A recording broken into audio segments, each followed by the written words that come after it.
வணக்கம் உறவுகளே, நான் கனடாவிலேருந்து ஜானு. இன்றைக்கு நாங்கள் இந்த வீடியோவில் என்ன பார்க்க போகிறோம்னு சொல்லி சொன்னால், நான் எங்களோட வீட்டு தோட்ட வீடியோ முதல் காட்டேக்கு நான் உங்களுக்கு சொன்னேன். நான் கொஞ்சம் உருளைக்கிழங்கு நடுறாங்க. ஆனால் அந்த உருளைக்கிழங்குக்குள்ளே எவ்வளோ பெரிய கிழங்கா நிறைய வச்சிருக்கா இல்லையான்றதை நாங்கள் இன்றைக்கு உருளைக்கிழங்கு வெட்டி பார்க்க போகிறோம். ஸோ தொடர்ந்து இணைந்திருங்க. இப்போ நாங்கள் நட்ட உருளைக்கிழங்கு கொடியை உங்களுக்கு காட்டுறோம் பாருங்க. இதில் இருக்குது.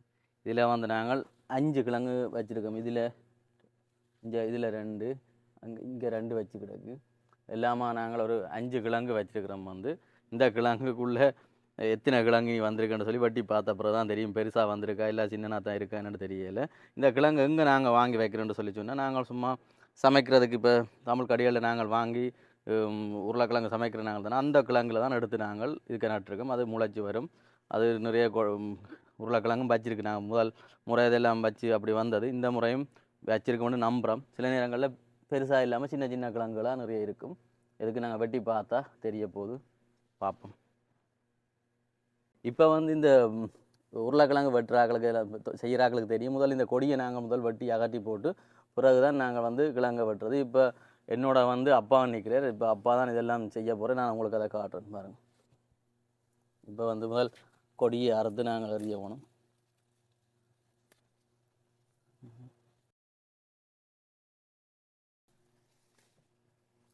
இதை இனி நாங்கள் அப்படியே வச்சா உக்கிரும். இதை அப்படியே தாட்டு விட்டோம்னு சொல்லி சொன்னால் அடுத்த வருஷம் எங்களுக்கு பசலையாக வரும். அறிய தேவையில்லை. நாங்கள் இதுலேயும் பெரிய கொடியாக வந்திருக்குது. 3 அங்கால 2 நிற்குது.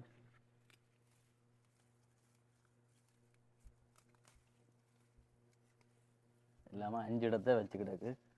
5 அடியே மினி வட்டி உள்ளுக்க பார்ப்போம் என்ன இருக்கு.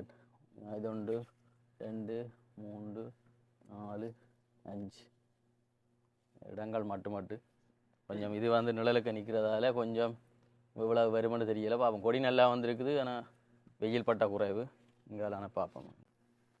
ஓகே, இப்போ நாங்கள் கிழங்கை வெட்டி பார்ப்போம் என்ன மாதிரி இருக்குன்னு சொல்லி. இதுக்கு மம்பட்டி பயன்படுத்தலாம். கொஞ்சம் இடைஞ்சல் வேணால் நாங்கள் மம்பட்டிக்கு பதிலாக இந்த சவலை பயன்படுத்துகிறோம்.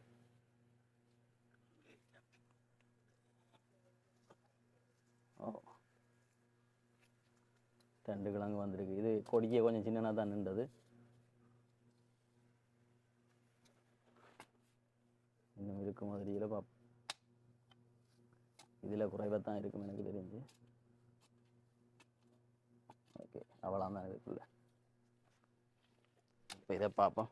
இது கொஞ்சம் தனியாக நின்றது.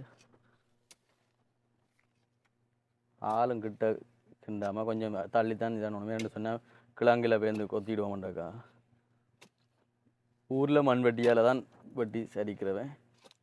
இங்கே கொஞ்சம் இடைஞ்சலங்களுக்கு அங்கே கொடிகள் கிடக்கிறவனா. நாங்கள் எத்தனை கிழங்கு வருதுன்னு பார்த்தீங்களா? ஓ, நல்ல கிழங்கு வந்திருக்கு.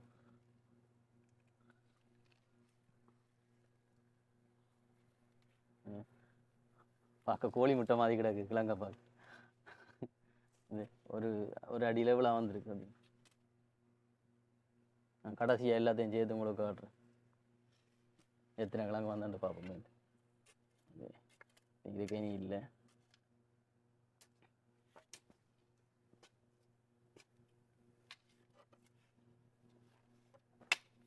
இப்போ இதில் பார்ப்போம். இதுவும் கொஞ்சம் கொடி நல்ல வடிவாக நின்றது. பெரிய கொடியாக எப்படியும் இதுக்குள்ளேயும் ஒரு 5-6 கிழங்குனாலும் இருக்குமென்று நம்பிக்கை இருக்குது.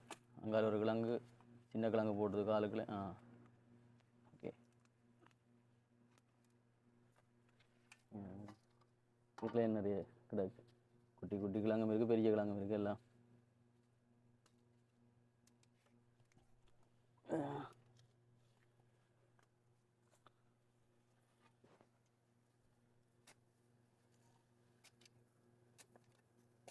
இதுக்கு இவ்வளோ தான். இன்னும் 2 இருக்குது. இந்த 2ம் கொடி நல்ல பெருசாக வளர்ந்து நின்றது.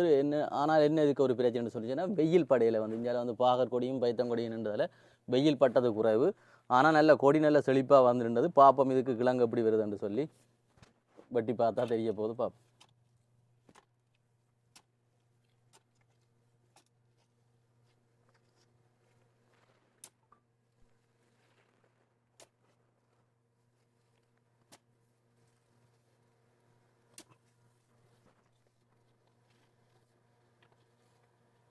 ஓகே, ஒரு கிழங்கு தெரியுது கண்ணுக்கு.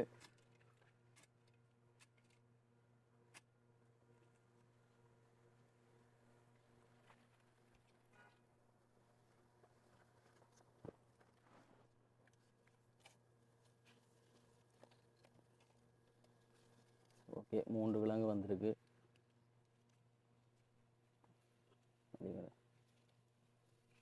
தாவரங்களுக்கு வெயில் எவ்வளவு முக்கியம்ன்றது இதில் கொஞ்சம் தெரியுது. எவ்வளோ கொடி நல்லா நின்றாலும் அது தண்ணிக்கு கொடி வளர்ந்துருக்கு. பட் ஆனால் கிழங்கு கொஞ்சம் 3 கிழங்கு தான் வச்சுருக்கு. இதை பார்ப்போம். இதையும் பார்த்துட்டு ஒரு முடிவு போயிடுவேன் நான்.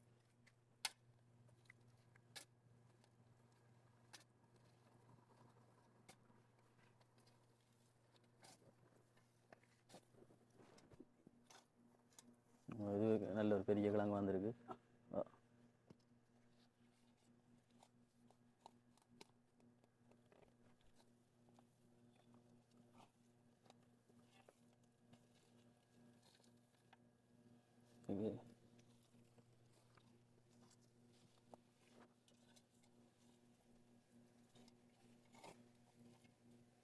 பார்த்தீங்கன்னு சொல்லி சொன்னால் நான் முதல் சொன்ன மாதிரி தான் இது நிழலுக்கு நின்றதால் கொடிக்கு நல்ல தண்ணி பட்டு செழிப்பாக வந்திருக்கு. ஆனால் கிழங்கு வச்சது எதிர்பார்த்தளவு இல்லை. ஆனால் ஓகே, இதுக்கு இங்கே இன்னும் 2 இருக்குது. 5 கிழங்கு வச்சிருக்கு, பெரிய கிழங்கு, பரவாயில்லை.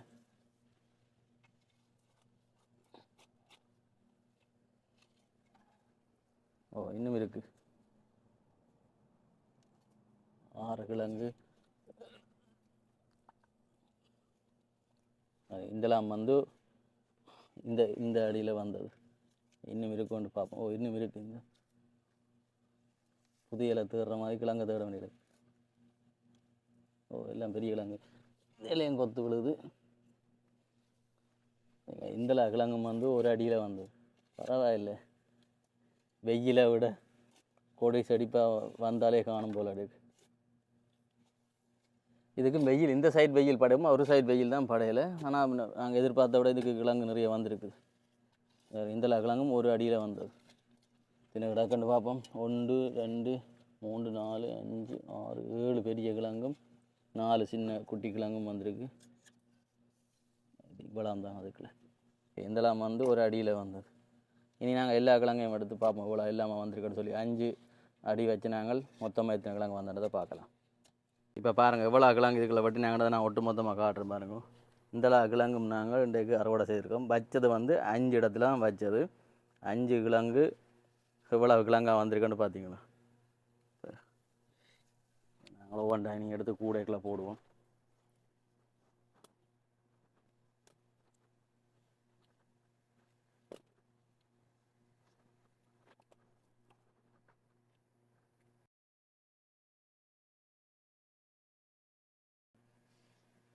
உருளைக்கிழங்கண்ணா மரவள்ளி கிழங்கண்ணா நாங்கள் அறுவடை செய்யும்போது அந்த பெரிய கிழங்கோட சின்ன கிழங்குகள் இருக்கிறன்றதை தவிர்க்கல. அதாவது நோமல், அதை பற்றி பிரச்சனை இல்லை.